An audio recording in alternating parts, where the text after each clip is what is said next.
Call option और put option का पे ऑफ हम किस तरह से फाइंड आउट करते हैं, ये समझने के बाद आज हम समझने जा रहे हैं कि जो अपना ऑप्शन कॉन्ट्रैक्ट है उसका वैल्यूएशन कैसे करते हैं। ठीक है, सिंपल सी बात मैं कह रहा हूँ कि ऑप्शन का जो प्राइस है, जैसे ऑप्शन प्रीमियम जिसको हम बोलते हैं, कि कोई कॉल ऑप्शन मुझे दिया जा रहा है मार्केट में जो अवेलेबल है, तो वो कह रहा है कि भाई आप इसको 5 रुपए पर शेयर के हिसाब से ले लीजिए। ठीक है, कॉल ऑप्शन का जो प्राइस है वो मुझे 5 रुपए बता रहा है। अब मुझे ये देखना है कि मैं 5 रुपए उसको दूं या नहीं दूं, ये 5 रुपए में खरीदना मेरे लिए फायदे का सौदा है या घाटे का सौदा है। ठीक है, तो इसके लिए मुझे क्या करना पड़ेगा, मुझे उस ऑप्शन कॉन्ट्रैक्ट का जो वैल्यूएशन होना चाहिए, जो उसका प्राइस बनना चाहिए, वो प्राइस मुझे फाइंड आउट करना पड़ेगा। और इस हिसाब से जो प्राइस होना चाहिए उसी को बोलते हैं थ्योरेटिकल प्राइस। ठीक है, सैद्धांतिक मूल्य उस ऑप्शन कॉन्ट्रैक्ट का, चाहे वो कॉल ऑप्शन है या पुट ऑप्शन है। कॉल ऑप्शन है तो हम सी बोल देंगे, पुट ऑप्शन है तो हम पी बोल देंगे। तो वो मूल्य कितना होना चाहिए। अब अगर मान लीजिए उसका जो थियोरेटिकल प्राइस है वो मान लीजिए 4 रुपए आता है और मार्केट में वो मुझे 5 रुपए का देना चाह रहा है, तो जिस तरह से हम सिक्योरिटी वैल्यूएशन की बात करते थे, ठीक उसी तरह से अब हम जो अपने ऑप्शन कॉन्ट्रैक्ट है उसकी बात करेंगे। तो हम कहेंगे कि भाई 5 रुपए इसका प्राइस में 5 रुपए में मुझे दिया जा रहा है, जबकि प्राइस फेयर प्राइस इसका होना चाहिए 4 रुपए, तो ये महंगा है और मुझे इस कॉन्ट्रैक्ट में नहीं जाना चाहिए। ठीक है, तो ठीक बिल्कुल वैसे ही काम करेंगे हम जिस तरह से सिक्योरिटीज का वैल्यूएशन हम करते थे। लेकिन यहाँ एक चीज का फर्क हो जाएगा, सिक्योरिटीज के प्राइस में जो मूवमेंट होता है, रिटर्न्स में जो चेंज होता है, वो यहाँ इससे थोड़ा सा अलग रहेगा, क्योंकि यहाँ जो आपका पे ऑफ है वो डिपेंड करेगा स्ट्राइक प्राइस पर, और जो स्पॉट प्राइस है या मार्केट प्राइस जिसको बोलते हैं, उनके डिफरेंस पर डिपेंड करता है। ठीक है, तो कुछ हद तक किस तरह से काम होगा, मैं इससे पहले कि मॉडल पर आऊं, टेक्निकल भाषा की बात करूं, पहले मैं थोड़ा सा सिंपल भाषा में समझाने की कोशिश करता हूं। ठीक है, मैंने कहा कि भाई ये कॉल ऑप्शन है। ठीक है, अच्छा, सिक्योरिटी में हमने एक सिद्धांत हमने अच्छे से पढ़ा सिक्योरिटी वैल्यूएशन में, चाहे हमने बॉन्ड वैल्यूएशन पढ़ा और चाहे हमने इक्विटी शेयर्स का वैल्यूएशन पढ़ा। हमने कहा कि भाई देखो, जो फ्यूचर में हमें मिलने वाला है ना, उस सारे का जो प्रेजेंट वैल्यू का टोटल आज बैठता है, बस वही मूल्य है मैक्सिमम जो मैं दे सकता हूँ, उससे ज्यादा मुझे आपको देना नहीं है। तो अगर उससे कम में दे रहे हो तो मैं इसको परचेज कर सकता हूँ, अगर उससे महंगा दे रहे हो तो मैं इसको नहीं खरीदूंगा। तो बात यहाँ भी कुल मिलाकर ऐसे ही होगी। अब कॉल ऑप्शन में जो ऑप्शन होल्डर की प्रीमियम किसको देना है, जब कॉन्ट्रैक्ट कौन खरीद रहा है, मैं खरीद रहा हूँ, मैं यानी कि ऑप्शन होल्डर। तो ये मैं किसके लिए निकाल रहा हूँ, ये मैं लिख देता हूँ फॉर ऑप्शन होल्डर के लिए बात कर रहे हैं हम। ऑप्शन राइटर हमसे 5 रुपए प्रीमियम मांग रहा है, अब मुझे देखना है ऑप्शन होल्डर के नजरिए से, ऑप्शन खरीदने वाले के नजरिए से। मैं ये देखना चाहूंगा कि क्या इसमें अगर मैं इसकी वैल्यू निकालूं तो क्या वास्तव में 5 रुपए देने लायक ये है भी या नहीं है। तो कॉल ऑप्शन होल्डर के नजरिए से देखिए उसका पे ऑफ कैसे निकलता है। उसका पे ऑफ, उसको फायदा किस चीज में होता है। कॉल ऑप्शन का मतलब है कि भाई कोई शेयर्स कॉन्ट्रैक्ट मैंने किया हुआ है कि भाई मैं 50 रुपए में जब मेरा मन आए मैं खरीद लूंगा। जब मेरा मन आए का मतलब जो हमारी जो डेट दे रखी है, उस डेट पर अगर मेरा मन करेगा तो मैं परचेज कर लूंगा, अगर मेरे लिए बेनिफिशियल होगा। ठीक है, तो ये कहलाता है आपका एक्सरसाइज प्राइस। और उस टाइम जो स्ट्राइक प्राइस होगा, सॉरी, उस टाइम जो स्पॉट प्राइस होगा, देखिए इसको मार्केट प्राइस भी बोलते आ रहे हैं हम लोग और स्पॉट प्राइस भी बोलते आ रहे हैं। ठीक है, तो मैं इसको स्पॉट प्राइस अगर मैं लिखूं, तो उस टाइम जो इसका स्पॉट प्राइस होगा उस टी पीरियड पर, मान लो वो 60 रुपए है। तो जाहिर सी बात है, अगर मार्केट में वो महंगा मिल रहा है तो मैं अपने इस ऑप्शन को एक्सरसाइज करूंगा और मैं इसको खरीदूंगा, तो 10 रुपए का मुझे फायदा मिलेगा। ठीक है, और प्रीमियम अगर मान लो मुझे 2 रुपए देना है तो 8 रुपए की मुझे बचत होगी। अब मैं प्रीमियम आपसे तो पूछ रहा हूँ, तो मैं कह रहा हूँ कि भाई प्रीमियम कितना दूंगा। तो मैं कहता हूँ भाई देखो, ज्यादा से ज्यादा मैं प्रीमियम कितना दे सकता हूँ, कि 60 रुपए का मार्केट में है, 50 रुपए का आपसे खरीदूंगा, 10 रुपए का फायदा मिलेगा। तो 10 रुपए ज्यादा से ज्यादा वो प्रीमियम है जो मैं बियर कर सकता हूँ, जो मैं आपको दे सकता हूँ। ठीक है। तो इसका मतलब इसका जो पे ऑफ है वो कुछ हद तक, पहले आप ये बेसिक समझ लोगे तो आगे जो टेक्निकल जो भाषा यूज होगी सारे मॉडल्स में वो आपको बड़ी आसानी से समझ में आ जाएगी। तो कॉल ऑप्शन में हम कहते हैं कि भैया देखो जो हमारा मार्केट प्राइस है, अब देखो यहाँ से आज अभी तक मैं दोनों ही टर्म्स यूज करता आ रहा हूँ। मार्केट प्राइस के लिए एम भी यूज करता आ रहा हूँ, एस फॉर स्पॉट प्राइस भी यूज करता आ रहा हूँ। इसी तरह से एक्सरसाइज प्राइस के लिए ई और एक्स में दोनों टर्म यूज करता आ रहा हूँ। लेकिन अब आप दोनों टर्म हम लेते हुए चलेंगे तो आप कंफ्यूज होते चलेंगे। तो आज से बिल्कुल क्लियर कट जो टेक्निकल टर्म यूज होती है हम वही बात करेंगे। तो जो आपका मार्केट प्राइस उस समय जो अवेलेबल होता है इसको बोलते हैं स्पॉट प्राइस, क्योंकि वैसे भी जो है स्पॉट एंड जो अपना फॉरवर्ड्स प्राइस बोला जाता है इस तरह से। तो हम आज से जो मार्केट प्राइस होता है उसको एस से डिनोट करने वाले हैं आगे जितने भी क्वेश्चन होंगे। एस फॉर स्पॉट प्राइस, ठीक है। स्पॉट का मतलब जो मार्केट का प्राइस है, जो उस समय प्राइस अवेलेबल है। और जो आपका एक्सरसाइज प्राइस है या स्ट्राइक प्राइस है उसको हम हमेशा के लिए अब से ई से डिनोट करने वाले हैं, ठीक है। बाकी सब नोटेशन बीच बीच में मैं आपको बताता जरूर रहूंगा, क्योंकि अलग अलग बुक में अलग अलग ढंग से नोटेशन यूज होती है, तो आपको टर्म्स का पता जरूर होना चाहिए। लेकिन हम अब यूज करने वाले हैं सिर्फ इन दोनों टर्म्स पर कॉन्सेंट्रेट करना। एस मतलब मार्केट प्राइस या स्पॉट प्राइस, ई का मतलब एक्सरसाइज प्राइस या स्ट्राइक प्राइस या एग्रीड प्राइस, जितने पर खरीदने या बेचने का सौदा हुआ है। तो पे ऑफ जो मुझे मिलता है, देखो भाई समझना कि एस माइनस ई इतना पे ऑफ मिलता है। तो 60 रुपए माइनस 50 रुपए, और मैं कहता हूं कि भाई ये 10 रुपए मिल रहे हैं, ज्यादा से ज्यादा ये 10 रुपए मैं आपको दे सकता हूं, ये मेरे लिए मैक्सिमम प्रीमियम होगा, ठीक है। एक चीज समझ में आई कि हाँ भाई ये इस तरह से होता है। लेकिन अभी इसमें एक कमी है, एक कसर है। वो क्या है? वो ये है कि देखो प्रीमियम तो मुझे देना है आज, प्रीमियम कब पे करूंगा? आज, टुडे। और ये मिलेगा कब? मान लो मैंने ऑप्शन का लिए जो कॉन्टेक्ट किया हुआ है वो कॉन्टेक्ट मान लीजिए मैंने किया हुआ है 1 साल के लिए, ठीक है। अभी मैं समझाने के लिए 1 साल का टाइम ले रहा हूँ। तो मान लीजिए जो पे ऑफ मुझे मिलेगा, ठीक है, वो मिलेगा आफ्टर 1 ईयर। तो आप ये चीज तो पढ़ चुके हो, टाइम वैल्यू ऑफ मनी भी भाई बहुत कुछ रोल प्ले करती है। तो मैं कह रहा हूँ कि भाई देखो ये तो गलत बात हुई कि आज मैं आपको 10 रुपए प्रीमियम दूं, ठीक है, और 1 साल के बाद ये शेयर 60 रुपए का हो जाएगा, मैं इसको 50 में खरीदूंगा, 10 रुपए कमाऊंगा, लेकिन वो 10 रुपए मिलेंगे मुझे 1 साल बाद। तो भाई इसके लिए अभी आज 10 रुपए देना तो ठीक नहीं रहेगा। उस 10 रुपए की जो प्रेजेंट वैल्यू है वो आज देना चाहिए। इसका मतलब अब इसमें कुछ एक करेक्शन और करनी पड़ेगी कि एस माइनस ई, ठीक है। और इसको डिवाइड किससे करेंगे? इसको डिवाइड करेंगे हम किससे कि जो अपना मतलब कह लीजिए कि जिस रेट पर हमें इसको डिस्काउंट करना चाहिए। अब उसके लिए क्या होती है, हमारी इंटरेस्ट रेट अवेलेबल होती है। मान लो थोड़ी देर के लिए 10% की रेट ऑफ इंटरेस्ट अवेलेबल है, तो अब प्रेजेंट वैल्यू फैक्टर कैसे निकालते थे?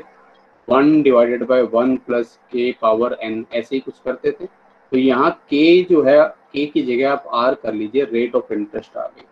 तो नीचे आप डिवाइड करेंगे इसको 1 प्लस r से, ताकि ये प्रेजेंट वैल्यू आ जाए, ठीक है।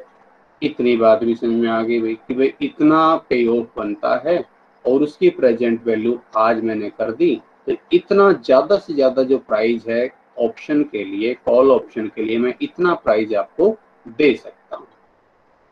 लेकिन एक कसर अभी और भी बाकी है, वो ये कि प्राइस आज कितना है। आज का तो मैं बता सकता हूँ, आज भी प्राइस मार्केट में आज ये 45 रुपए का बिक रहा है, आज का तो बता सकता हूँ। लेकिन 1 साल बाद प्राइस कितना होगा ये मैं कैसे बताऊं? ये 60 रुपए ये मैं भविष्यवाणी कैसे कर सकता हूँ? अगर मैं इतना ही अच्छा भविष्यवक्ता होता तो फिर मुझे ऑप्शन खरीदने की क्या जरूरत थी? तो अब ये जो एस माइनस ई करना है, एक्चुअल में ये एस कौन सा वाला होना चाहिए? 1 साल बाद का प्राइस होना चाहिए। अब वो मैं कैसे निकालूं? मेरे पास आज का तो प्राइस है, आज का प्राइस तो अगर मैं कहूँ तो मैं कहता हूँ कि भाई 45 रुपए मिल रहा है आपको। लेकिन 1 साल बाद प्राइस कितना होगा? प्रीमियम तो उसी से निकलेगा ना, वो मैं कैसे निकालूं? तो वहां अब हमारे काम आएगी प्रोबेबिलिटी, ठीक है, संभावनाएं। ठीक है, वो अपने काम आएगी जो हमने स्टैटिस्टिक्स में पढ़ी हुई है। और वो किस तरह से काम आएगी, अब मान लीजिए मैं आपसे यूं कह देता हूँ, थोड़ी देर के लिए समझना, आपने मैथमेटिकल एक्सपेक्टेशन के क्वेश्चन किए होंगे। मैं कहूँ कि भाई देखो, आफ्टर 1 ईयर, 1 साल बाद, ये जो आज तुम्हारा मार्केट प्राइस 45 रुपया है, आज का मतलब S0 स्पॉट प्राइस, ठीक है। मार्केट प्राइस को अब हम सिर्फ स्पॉट प्राइस एक ही नाम से बोलेंगे क्योंकि दोनों बोलने से कंफ्यूजन होता है। तो S0 आज का तुम्हारा मार्केट प्राइस 45 रुपए है। और मैंने कहा कि भाई 1 साल बाद दो संभावनाएं हो सकती है, या तो ये बढ़ सकता है या ये गिर सकता है। और ये मान लो बढ़ा तो बढ़कर ये हो जाएगा, भी मान लीजिए मैंने कहा 70 रुपीज हो जाएगा। और गिरने पर आया तो ये गिरकर भाई हो सकता है 35 रुपए का हो जाए। अच्छा, अब ये 70 रुपए का होगा, उसकी प्रोबेबिलिटी क्या है, अगर इसकी मेरे को संभावना पता चल जाए तो मैं कह रहा हूँ भाई इसके जो चांसेस हैं वो 80% है, 0.8। और ये होने के चांसेस कम है, ये होने के चांसेस 0.2। अभी हमने वैसे ही अपनी तरफ से लिख दिया इसको। तो अब आप देखो, आपने कभी प्रोबेबिलिटी वाले उसमें मैथमेटिकल एक्सपेक्टेशन पढ़ी होगी, और कुछ क्वेश्चन इस तरह के आए होंगे। एक बड़ा फेमस सा क्वेश्चन अक्सर आया करता है कि एक आदमी मछली पकड़ने के लिए गया और वो एक भी मछली नहीं पकड़ेगा, एक पकड़ेगा, दो पकड़ेगा, तीन, चार, इतनी मछली पकड़ सकेगा। उसकी संभावना ये दे रखी है, एक भी पकड़ में नहीं आएगी, इसकी प्रोबेबिलिटी 0.25। एक पकड़ सकेगा 0.20, दो पकड़ सकेगा 0.15, तीन पकड़ सकेगा 0.15। टोटल हमें बंद करना है, कितने हो चुके हैं, ये हो जाएगा 0.4। ये चार पकड़ में आएगी 0.05। तो आज वो कितनी मछलियां पकड़ सकता है, ये कैसे निकालते थे, सिंपली हम ये जो जितनी मछलियां हैं और ये जितनी प्रोबेबिलिटी है, इस x को p से हम गुना कर लेते थे। आपको ध्यान आ रहा हो तो आपने इस तरह से ऐसे मल्टीप्लाई किया, और जो टोटल आया आपने कहा कि भाई लगभग इतनी मछलियां आज पकड़ने की संभावना है। ठीक है, ठीक लगभग वही बात यहाँ है। ये प्राइस 70 हो सकता है या ये प्राइस 35 हो सकता है, ये होने के चांसेस इतने हैं, ये होने के चांसेस इतने। तो ऑन एन एवरेज 1 साल बाद प्राइस होने का कितना, उसके चांसेस कितने हैं, यहाँ हमने किए कर दिया इसको 56, और यहाँ हमने कर दिया इसको 7। तो 1 साल बाद प्राइस होने के चांसेस हैं 63, 63 रुपीज प्राइस हो सकता है। ठीक है, ध्यान से देखना, मैं आपको जो है साथ साथ एक तरह से मैंने मॉडल बताना शुरू कर दिया है, बस अभी मैंने कोई टेक्निकल वर्ड यूज नहीं किया उसके लिए, सिंपल भाषा में मैं बात कर रहा हूँ। तो मैंने शुरुआत यहाँ से की थी कि भाई जो जितना स्पॉट प्राइस होगा, ठीक है, उसमें से जो अपना स्ट्राइक प्राइस होगा, एक्सरसाइज प्राइस होगा, ठीक है, उसको मैं घटा दूँ तो वो मेरा प्रीमियम होगा, वो मेरा पे ऑफ होगा। ठीक है, लेकिन प्रॉब्लम ये थी कि वो वाला जो प्रीमियम होगा, वो प्रीमियम तो 1 साल बाद मिलेगा, और भाई मैं आपको प्रीमियम दे रहा हूँ, मैं आपको जो पैसा दे रहा हूँ वो आज दे रहा हूँ, तो इसकी प्रेजेंट वैल्यू कैसे निकालूं, तो 1+R से हमने इसको डिवाइड कर दिया, और ये अपना आज ऑप्शन का प्राइस होना चाहिए। ठीक है, तो देखा जाए तो मैं क्या कर रहा हूँ, मुझे एक्सपेक्टेड प्राइस चाहिए। ठीक है, एक्सपेक्टेड प्राइस में से ई यानी कि जो एक्सरसाइज प्राइस है वो मैं घटा दूं, तो जो मेरा कॉल ऑप्शन की टोटल वैल्यू, जितना फायदा मुझे हो रहा है, ठीक है, ये क्या है, इसको मैं 63 लिखूं और अपना एक्सरसाइज प्राइस 50 लिखूं, और मान लो रेट अपनी 10% है तो 1+0.1 लिखूं, तो 13 को 1.1 से डिवाइड करता हूं, तो ये जो है इतना मैक्सिमम प्रीमियम मुझे आज आपको देना चाहिए। ये बात समझ में आती है। ठीक ऐसे ही आप पुट ऑप्शन में करके देखो, पुट ऑप्शन में होता है खरीदने का सौदा। तो स्ट्राइक प्राइस को 50 रुपये रख लेते हैं, और मान लीजिए 1 साल बाद जो संभावित प्राइस होगा मार्केट का वो 40 रुपये होगा, समझने के लिए। ठीक है, तो अगर 40 रुपये में मार्केट में मिल रहा होगा, तो भाई मैं जो है मार्केट में 40 रुपये का क्यों बेचूंगा, मैं आपको बेचूंगा, कितने रुपए में बेचूंगा, मैं 50 रुपये का आपको बेच दूंगा। तो मुझे कितना फायदा हो जाएगा फिर, 50 माइनस 40। ठीक है, वहां उल्टा चलते हैं, वहां हम करते हैं E माइनस S। पढ़ चुके हो आप ये पे ऑफ में, मैं आपको काफी बता चुका हूँ। और इसको 1+R से डिवाइड कर दो। ठीक है, अब यहाँ पर भी प्राइस होगा कितना, 40 रुपये, ये किस पर डिपेंड करेगा, संभावनाओं पर। तो हम प्रोबेबिलिटी के आधार पर पहले ये निकालेंगे कि प्राइस कितना हो सकता है, उस प्राइस के बेस पर मुझे प्रॉफिट कितना मिल सकता है, जैसे यहाँ 10, और फिर उसकी प्रेजेंट वैल्यू। ठीक है, तो इस आधार पर अपना कुछ काम हुआ करेगा, ठीक है। और इस तरह से हम ये निर्धारित करेंगे कि भी इसका प्राइस कितना होना चाहिए। जैसे मैंने कह दिया भाई इसका प्राइस 11 रुपये 50 पैसे होना चाहिए, इसका प्राइस मैंने कह दिया भाई 8 रुपये होना चाहिए। अब अगर मार्केट में वो कॉल ऑप्शन कोई मुझे 15 रुपये में दे रहा है तो मैं उसको नहीं खरीदूंगा। यहाँ अगर मार्केट में ये पुट ऑप्शन मुझे कोई 10 रुपये में दे रहा है तो मैं इसको नहीं खरीदूंगा, ठीक है। अगर इससे कम या इस प्राइस पर मिल रहा है तो मैं इसे परचेज करने की सोच सकता हूँ। तो ये होता है कि ऑप्शन का जो थ्योरेटिकल वैल्यू है वो कितनी होनी चाहिए और वो हम निकालते हैं। अब थोड़ा सा टेक्निकल भाषा शुरू करते हैं। मैंने एक आपको बेसिक ओवरव्यू दे दिया है, आपके माइंड में एक जनरल सा एक खाका, एक जो पिक्चर जो है वो बन चुकी है कि हमें करना क्या है। हमें उन अनसर्टेनिटी के आधार पर ये देखना है कि एक साल बाद कितना प्राइस हो सकता है, ताकि उस प्राइस के बेस पर पे ऑफ कितना मिल सकता है एक साल बाद मैं वो निकालूं। जरूर नहीं है एक साल, 3 महीने का पीरियड हो तो 3 महीने, 6 महीने का पीरियड हो तो 6 महीने, ठीक है। उस टाइम के बाद कितना पे ऑफ मिल सकता है पहले वो निकाल लो और फिर उसकी प्रेजेंट वैल्यू आज के टाइम में निकाल दीजिए, तो जो आएगी वही हमारा थ्योरेटिकल प्राइस बन जाएगा। तो इस तरह की वैल्यूएशन करने के लिए अपने पास जो मॉडल हैं, काफ़ी सारे मॉडल्स हैं, ठीक है। उनमें जो फेमस है बहुत ज़्यादा उनकी हम बात करेंगे। तो एक तो इसमें आते हैं बाइनोमियल मॉडल। बाइनोमियल मॉडल को बीएम मॉडल बोलते हैं। मैंने अभी आपको जो समझाया था बीएम मॉडल का ही एग्जाम्पल था और आज इस लेक्चर में हम पढ़ने भी बीएम मॉडल को ही वाले हैं, डिटेल में इसी को पढ़ेंगे। और इस बीएम मॉडल के भी कई और वेरिएंट्स हैं। एक इसमें पढ़ा जाता है रिस्क न्यूट्रल प्रोबेबिलिटी अप्रोच। ये प्रोबेबिलिटी वाला एग्जांपल ही दिया था मैंने और आज हम पढ़ने वाले भी इसी को ही है, अभी इसको डिटेल में पढ़ेंगे। एक इसका डेल्टा हेजिंग, जिसको ऑप्शन इक्विवेलेंट मॉडल भी बोलते हैं। उसमें हम ये देखते हैं कि ऑप्शन खरीदने के बजाय कितने शेयर खरीद लें ताकि हम बराबर एट पार पर इक्विलिब्रियम पर आ जाएं, कि हम 2 ऑप्शन खरीदे उसके बजाय कितने शेयर खरीद लें कि हम बराबरी पर आ जाएं, ठीक है। तो इसके बेस पर भी निकाला जाता है। एक रेप्लिकेटिंग पोर्टफोलियो अप्रोच है। तो 3 अप्रोच तो ये बाइनोमियल मॉडल की है, फिर एक ये प्रोटोकॉल पैरिटी है और एक ये पढ़ा जाता है आपका ब्लैक स्टोल मॉडल। बीच में एक ये मैंने अभी आपको बताया नहीं, मल्टी पीरियड 2 स्टेप या मल्टी स्टेप बाइनोमियल मॉडल। ये होता है जब 2, 3, 4 साल पीरियड के लिए, लंबे टाइम के लिए जब निकालना हो तब। ये अमेरिकन टाइप के कॉल ऑप्शन में ज़्यादा यूज होता है, ठीक है। इस पर अभी बाद में आएंगे। और एक ये होता है आपका ब्लैक एंड स्टॉल मॉडल। तो हमारा अभी पहले फोकस रहेगा बाइनोमियल मॉडल पर, बाइनोमियल में भी प्रोबेबिलिटी वाले पर और ब्लैक स्टॉल पर, ठीक है। उसके बाद जितना टाइम हमें मिलता रहा हम उसी के हिसाब से बाकी मॉडल पर भी ध्यान देंगे। तो सबसे पहले तो देखिए बाइनोमियल मॉडल क्या होता है, ठीक है। बाइनोमियल का अगर हिंदी मीनिंग करें तो इसको बोलते हैं द्विपद, ठीक है। आपने पढ़ा भी होगा कभी प्रोबेबिलिटी में, द्विपद बोलते हैं। द्विपद मतलब 2 चेंजेस, 2 वेरिएंट्स।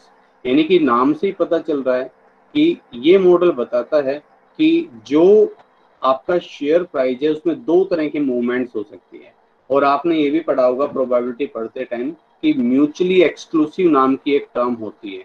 जैसे हमें पढ़ाया जाता था कि अगर कॉइन आपने टॉस किया तो या तो हेड आएगा या टेल आएगा, हेड और टेल दोनों एक साथ नहीं आ सकते। तो इसी तरह से प्राइस की या तो अप मूवमेंट होगी या डाउन मूवमेंट होगी। अगर अप मूवमेंट हो रही है तो इसका मतलब डाउन नहीं हो रही है, डाउन हो रही है तो अप मूवमेंट नहीं हो रही, ठीक है ना।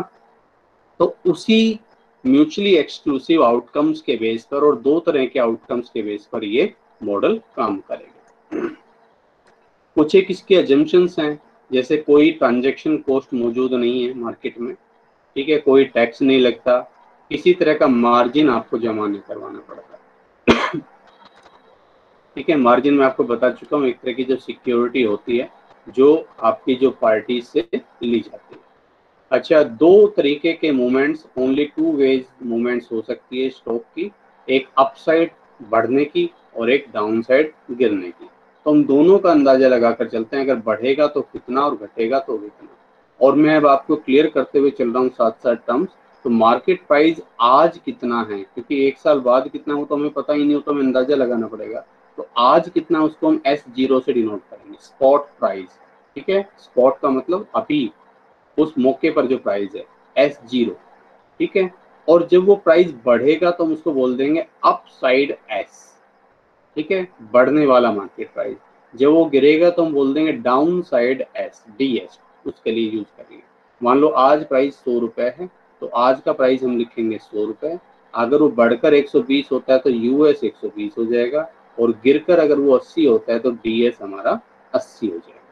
ठीक है, ये बात समझ में आ गई। And these are mutually exclusive. No risk is available in the market, ये बड़ा इंपॉर्टेंट कंसेप्ट है कि किसी तरह का कोई रिस्क नहीं है। ठीक है, फिर अभी इसका मतलब आगे बताएंगे आपको कि इसका मतलब क्या होता है। परफेक्टली एफिशिएंट मार्केट है। ठीक है, यानी कि मार्केट में इंफॉर्मेशन है वो इजीली अवेलेबल है।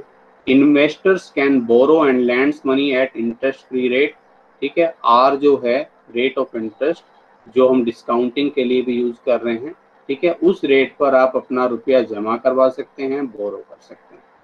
अब कुछ टर्म्स हैं जो मैं आपको बताना चाह रहा हूँ, वैसे मैं कई बार बता चुका हूँ, बट अब क्योंकि हम एक टेक्निकली मॉडल की तरफ जा रहे हैं, इसलिए अभी इन चीज़ों पर बिल्कुल क्लियर कर देना बहुत जरूरी है एक बार फिर से। तो आज जो हमारा मार्केट प्राइस होगा उसको हम बोलेंगे करंट मार्केट प्राइस, और उसको हम बोलेंगे स्पॉट प्राइस भी बोलेंगे, स्पॉट प्राइस आज मौके पर जो है। इसके लिए मैं अभी तक एम भी यूज करता आ रहा हूँ और एस भी यूज करता आ रहा हूँ, तो आज से सिर्फ एस।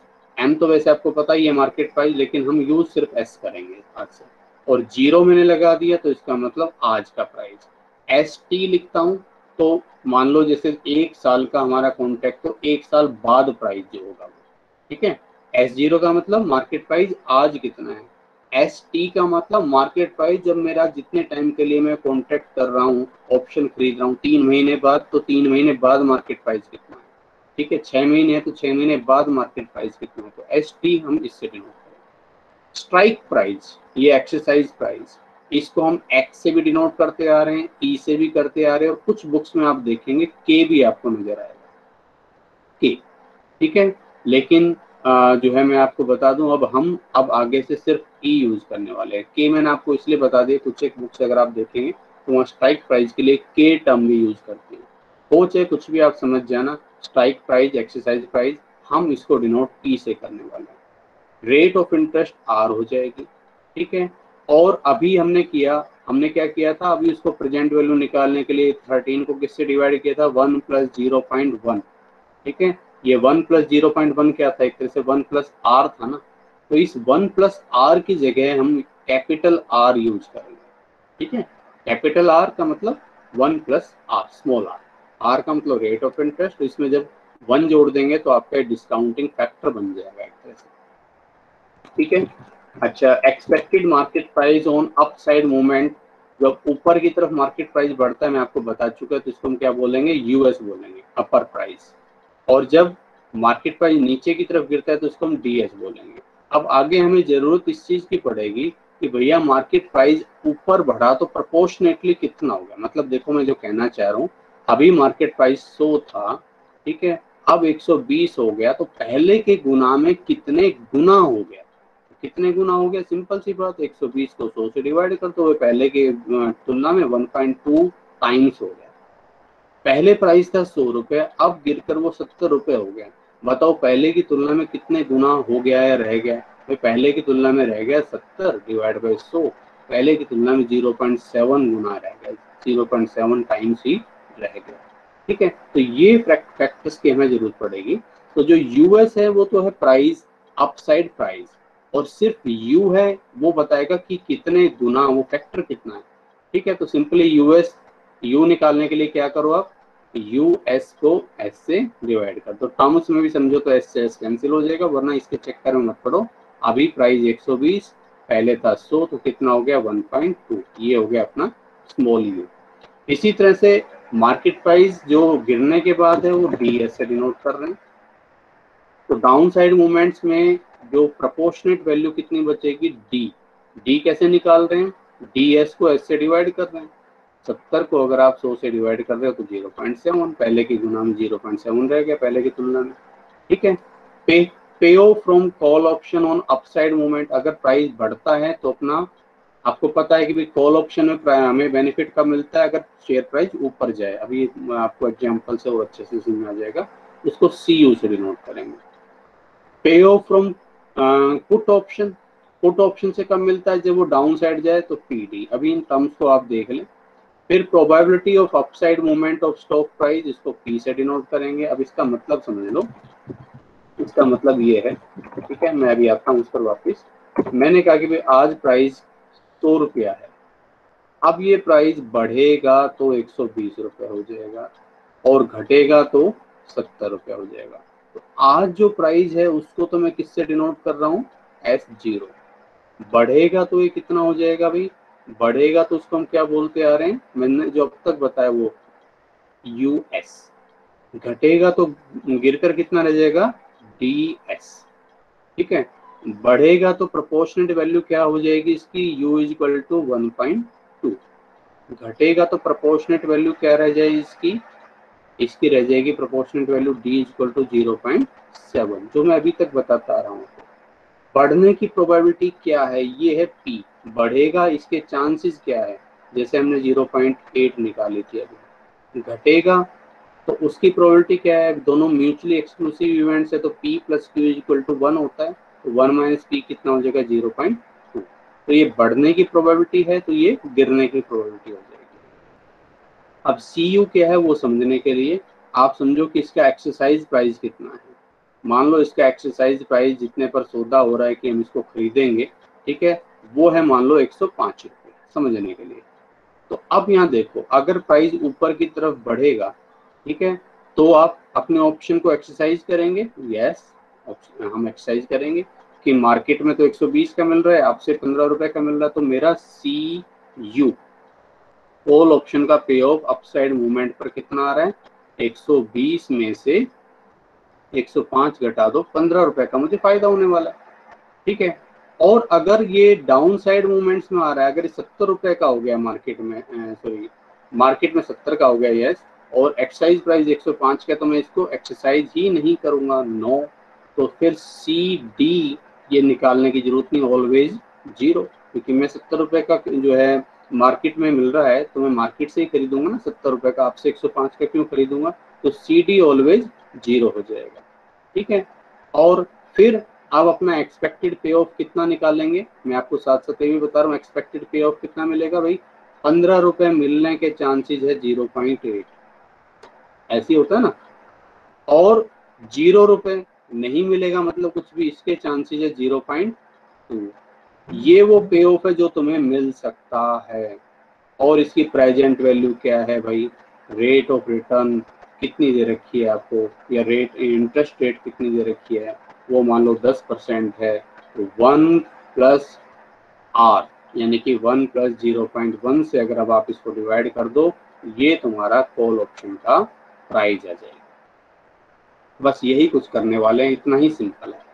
ठीक है, मेनली प्रोबेबिलिटी का कंसेप्ट एक थोड़ा सा और आपको बताना है। ठीक है, बाकी ये सब इतना ही सिंपल है जो मैंने आपको बताया। ठीक है, तो डाउन साइड मूवमेंट्स का मतलब भी आप समझ गए, अप साइड मूवमेंट्स की प्रोबेबिलिटी का मतलब भी आप समझ गए। ठीक है, अब प्रोबेबिलिटी का मतलब क्या है ये मैं अभी आपको बता रहा हूँ।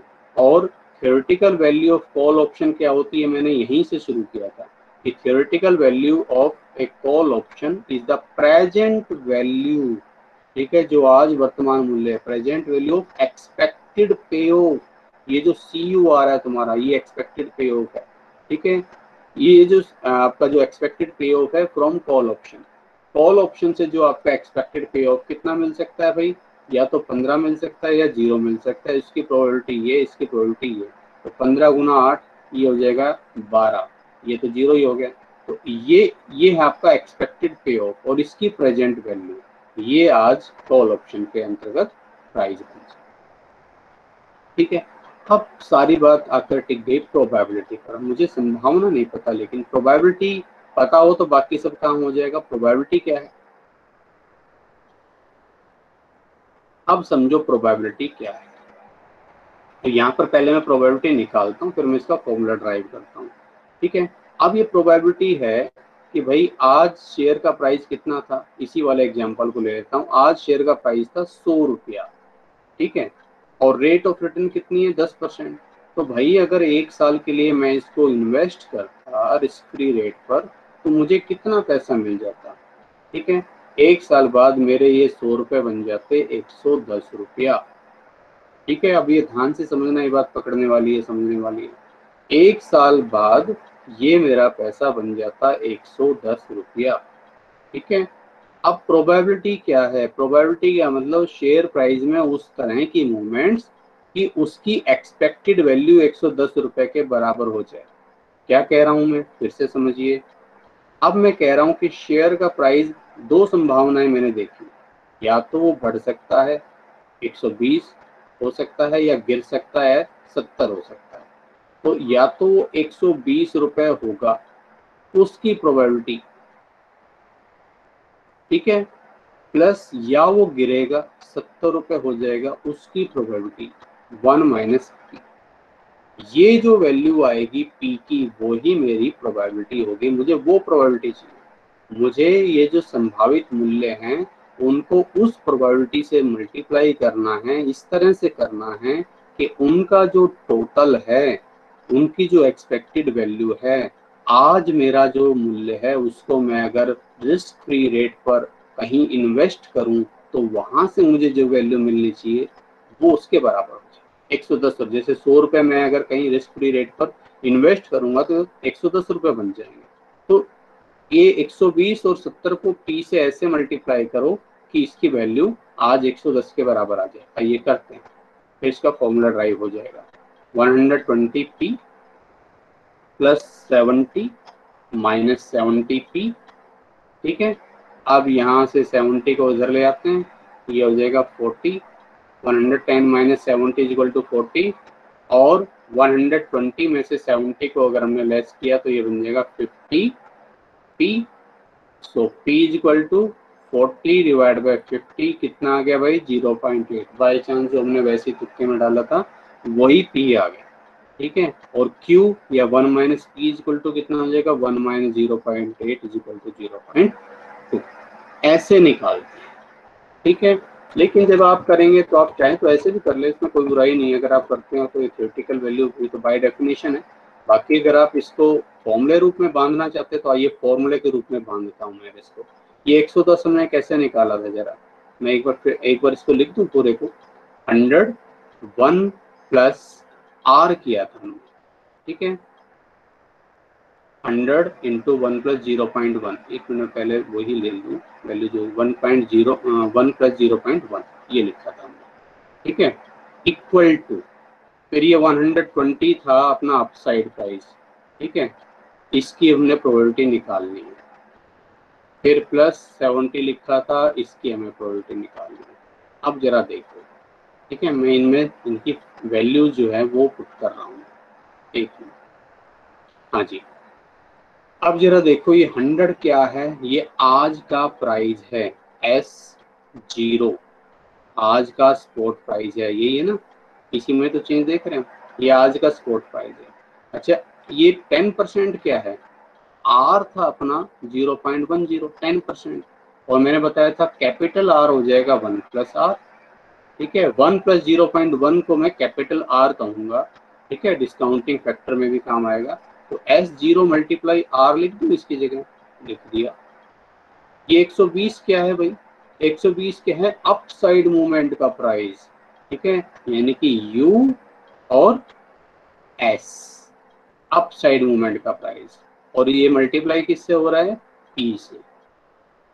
प्लस 70 क्या है डाउन साइड मूवमेंट का प्राइस। ठीक है ना, D और S। ठीक है, इंटू 1 माइनस P। ठीक है, ये S0 है सब जगह, ये जीरो ही है, तो बार बार जीरो आप मत लिखें इस वाले में, इक्वेशन में कंफ्यूजन ना हो, इसलिए इसको सिंपली S ही समझें। ठीक है, अब जरा देखो क्या हो सकता है। ये हो गया SR इक्वल टू, पहले तो देखो इनमें से दोनों में, पहले चलो मैं इसको थोड़ा सा और खोल देता हूँ, इसको USP प्लस DS।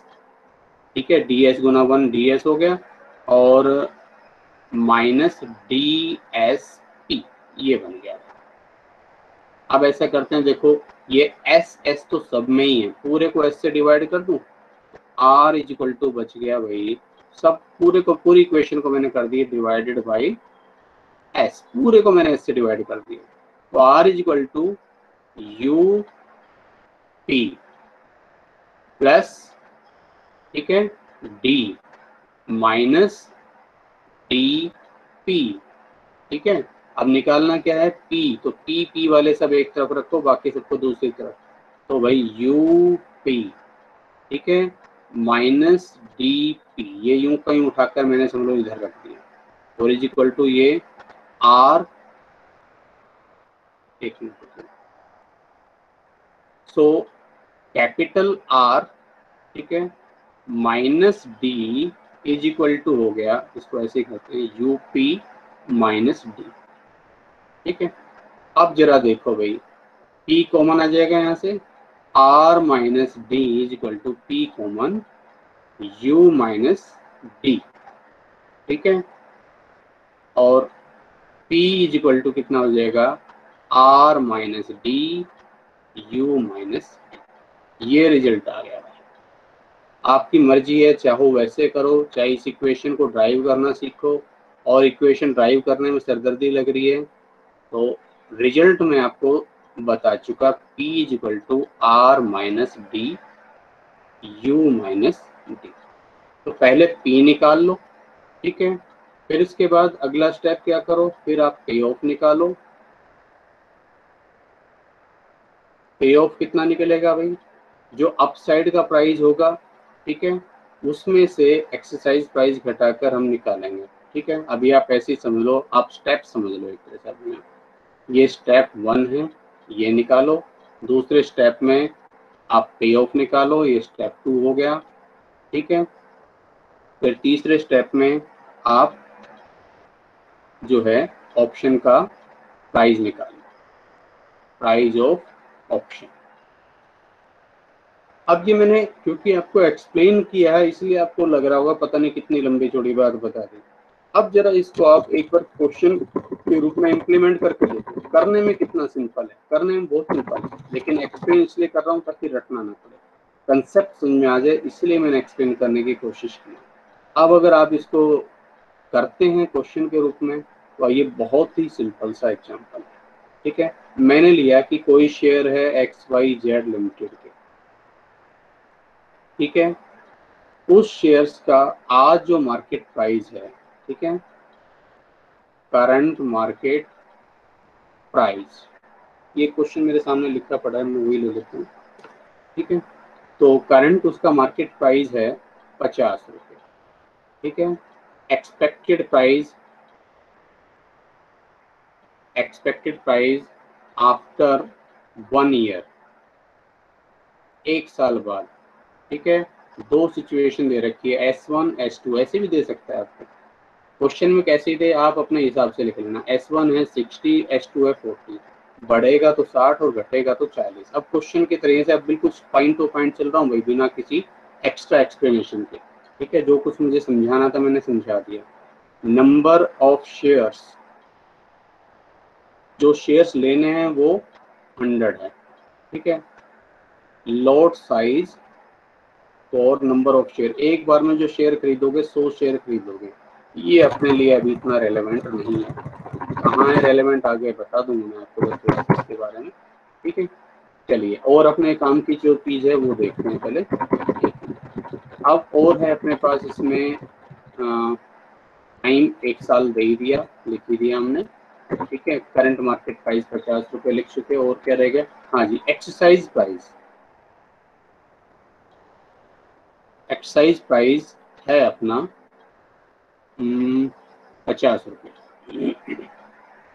और रेट ऑफ टैक्स जो है 12%, ठीक है। अब ऐसे दिया है क्वेश्चन, अब आप कैसे करेंगे, आप इसको अपनी तरफ से पहले अपनी नोटेशन में लिख लो जिस तरह से आप समझते हो। तो करंट मार्केट प्राइस, ठीक है, that is S0, current spot price, ये spot price today, that is ₹50। Exercise price, that is rupees also 50, 50 इधर रखा, कोई बात नहीं, 50 दे रखा, 50 ले लो, हमें कोई फर्क नहीं पड़ता इससे, कितना भी देता। अच्छा जी, R 12% है, R को लिखो 0.12, तो डिस्काउंटिंग फैक्टर कैपिटल R हो जाएगा 1 + 0.12 यानी कि 1.12। फिर प्राइस अगर बढ़ता है तो 60 हो जाता है भाई, है ना। तो इसको हम क्या लिख रहे हैं, जो हम लिख रहे हैं वो लिखोगे साहब, US है 60 रुपया, तो U कितना हो जाएगा 60 माइनस 60 डिवाइड बाई 50 1.2। और घटता है DS, गिरता है तो कितना हो जाता है वो, तब वो S2 दे रखा है 40, तो D कितना हो जाएगा 40 को 50 से डिवाइड कर दो भाई 0.8। एवरीथिंग वी हैव कंप्यूटेड, जो होना चाहिए। अब जरा देखो कितना सिंपल है करने में। पहला स्टेप, बल्कि पहला स्टेप आप ये कह दो, इसको कह दो पहला स्टेप, यू बेटर। पहले स्टेप में अपनी सब नोटेशन को अपने हिसाब से लिख लो। अब ये स्टेप 2, प्रोबेबिलिटी निकालो। प्रोबेबिलिटी का फॉर्मूला भी बता चुका हूँ और मैं आपको वैसे करके बता चुका हूँ, फॉर्मूले का यूज करके बताता हूँ मैं आपको सीधा। तो T, और ये प्रोबेबिलिटी किसकी है, बढ़ने की। देखो हमने जो प्राइस जो लिया था वो जो है किसका लिया था इधर, वो यहाँ देखो 120 रुपए। ये P किसके साथ लगाया था, 120 के साथ लगाया था, बढ़ने वाले प्राइस के साथ। तो ये जो P की वैल्यू आएगी बढ़ने वाले प्राइस की आएगी, ठीक है। P for increase in price, increase in price, price बढ़ेगा उसकी प्रोबेबिलिटी। अभी फॉर्मूला निकाला आपके सामने, क्या था, R minus D U minus D, D घटना है दोनों में से, एक बार तो कैपिटल R में से। देखो फॉर्मूला कहाँ गया अपना, ये रहा फॉर्मूला, कैपिटल R में से डी घटाओ, U में से डी घटा दो, वही किया है हमने। अब कैपिटल R कितना है तुम्हारा, ये रहा 1.12, माइनस डी कितना है भाई 0.8, और भाई ये कितना है U है भाई अपना, U हमने निकाला 1.2, और इसमें से भी D यानी कि 0.8, तो ये 0.32 डिवाइड बाय 0.4 कितना आ गया 0.8। P पता चल गया, P वही आ रही है 0.8, ठीक है। तो P 0.8, P is equal to, P is equal to 0.8, तो 1 minus P is equal to 1 minus 0.8 यानी कि 0.2 होगी, ठीक है भाई। अच्छा जी, ये आ गई अपनी 1 माइनस P। अब इसके बाद क्या करो, इसके बाद स्टेप 3। स्टेप 3 में अपने आप को बताओ, अपने आप को समझाओ, बाइनोमियल ट्री बोलते हैं इसको, बाइनोमियल ट्री बनाकर देख लो, पता चल जाएगा सब कुछ अपने आप। 1 मिनट का क्वेश्चन रहेगा, 1-2 मिनट का, ठीक है। अब इसमें क्या करो भाई, आप यहाँ लिखो आज का स्पॉट प्राइस कितना है भाई, आज का स्पॉट प्राइस लिखो S0, आज है कितना 50 रुपया। फिर लिखो कि ये बढ़ सकता है, ये गिर सकता है। बढ़ सकता है तो ये US 120 कितना हो रहा है, ये बढ़ने पर 60 रुपये हो रहा है। ये गिर सकता है तो ये DS, ठीक है, और ये कितना हो रहा है, ये 40 रुपये, ठीक है। अच्छा, प्रोबेबिलिटी, इसकी प्रोबेबिलिटी अभी हमने निकाली 0.8, इसकी प्रोबेबिलिटी हमने निकाली 0.2, 1 माइनस P, ठीक है। अब पे ऑफ कितना निकलेगा, यहाँ कर दो पे ऑफ। पे ऑफ भाई 50 का शेयर, ठीक है, स्ट्राइक प्राइस होगा तो भाई E इज इक्वल टू 50, इससे ही तो कंपेरिजन करोगे। हाँ तो भाई 50 रुपये स्ट्राइक प्राइस है, ध्यान रखना इसमें से मत घटा देना, स्ट्राइक प्राइस से कंपेरिजन करना। 50 रुपये स्ट्राइक प्राइस है, मार्केट में 60 ऑप्शन इंप्लीमेंट करोगे, यस इंप्लीमेंट करेंगे, तो पे ऑफ कितना हो जाएगा, CU इज इक्वल टू होगा 60 माइनस 50 यानी कि 10 रुपये में। यहाँ पे ऑफ क्या होगा, नील, क्योंकि मैं उसको एक्सरसाइज ही नहीं करूंगा, 40 रुपए में मैं उसको मार्केट से खरीदूंगा, ऐसे निकालूंगा, ठीक है। और अब तुम्हारा एक्सपेक्टेड पे ऑफ निकल आएगा, ठीक है। एक्सपेक्टेड पे ऑफ कितना हो जाएगा, एक्सपेक्टेड पे ऑफ हो जाएगा 10 गुना 0.8, यहाँ 0 गुना 0.2। फॉर्मूले रूप में अगर मैं इसको लिखूँ तो मैं कैसे लिख सकता हूँ, उसको यहाँ मैं लिख दूंगा एक्सपेक्टेड पे ऑफ, एक्सपेक्टेड पे ऑफ फॉर्मूले से ज़्यादा आसान इसको वैसे समझ रहे हैं। एक्सपेक्टेड पे ऑफ है भाई अपना, क्या हमने लिखा कि P गुना सी यू, अपसाइड मोमेंट गुना P, प्लस ये तो वैसे लिखो है मत लिखो, जीरो ही आता है, पर चलो फॉर्मूला पूरा हो जाएगा, 1 माइनस P और C अगर डाउन साइड मोमेंट आता है CD, ये जीरो है। ठीक है, ये आपका एक्सपेक्टेड पे ऑफ है। ठीक है, कितना मिल रहा था वहाँ, 10 रुपया गुना 0.8 प्लस 0 गुना CD कितना था, 0। ठीक है, और ये 1 माइनस P था भाई 0.2, तो ये हो गया भाई 8 रुपया। कितना मिल सकता है एक साल बाद, 8 रुपया मिल सकता है। ठीक है, तो आज प्रेजेंट वैल्यू कितनी हो जाएगी उसकी। ठीक है, या जिसको हम बोल सकते हैं कि प्रेजेंट वैल्यू ऑफ एक्सपेक्टेड पे of, present value of expected पे ऑफ। ठीक है, वो कितनी हो जाएगी, 8 को आप 1 प्लस 0.1 से डिवाइड कर। ठीक है, यानी कि मैं एक बात करना चाहूँ इसमें, तो मैं भी यूँ कह सकता हूँ कि वैल्यू ऑफ कॉल ऑप्शन क्या हो जाएगा, वैल्यू ऑफ कॉल ऑप्शन ये हो जाएगा भाई सी, क्या किया आपने ऊपर, सी यू को गुना किया है पी से, ठीक है, प्लस सी डी को मल्टीप्लाई किया है 1 माइनस पी से, जो ऊपर लिखा है वही, और इसको डिवाइड किससे किया है, कैपिटल आर से। ये 8 रुपये आ रहा था, 8 को 1.1 से डिवाइड कर दिया, जो वैल्यू आती है वो आज का मार्केट प्राइस बन जाएगा, थ्योरेटिकल प्राइस बन जाएगा 8 डिवाइड बाई 1.1 आप करें तो 7.27 में ये मुझे मिलना चाहिए, तभी मैं इसको ले सकता हूँ, नहीं तो मैं इसको नहीं परचेज करूँगा। ठीक है, तो समराइज फॉर्म में मैं दोबारा एक बार लास्ट में लिख देता हूँ दो चीज़। ठीक है, आपको स्टेप वाइज एक बार मैं फिर से लिख देता हूँ ताकि आपको कंफ्यूजन नहीं होना चाहिए। सबसे पहले आप क्या निकालेंगे, सबसे पहले आप यू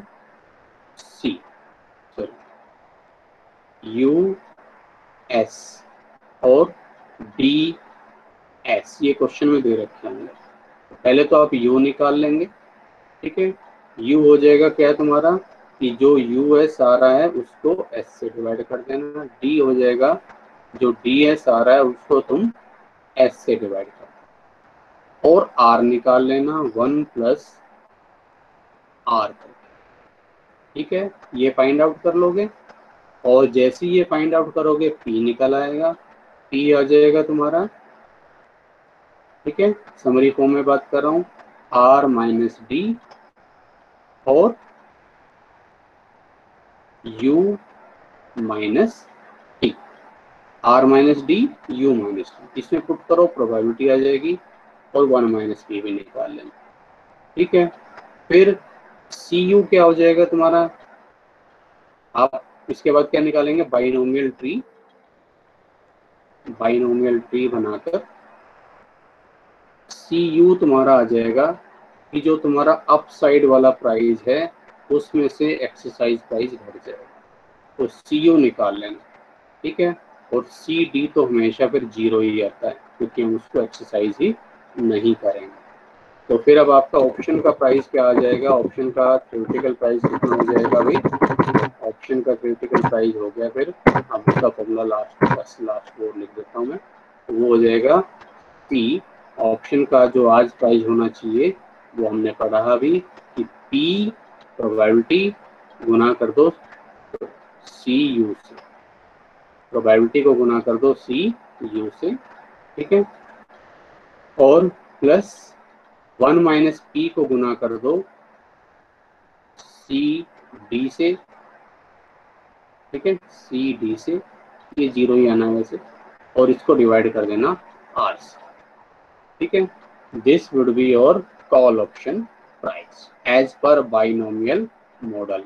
रिस्क न्यूट्रल अप्रोच। ठीक है, तो इसको करिए। नेक्स्ट टाइम हम इसी को पुट ऑप्शन में इंप्लीमेंट करेंगे, 1-2 क्वेश्चन इसके और करेंगे। ठीक है।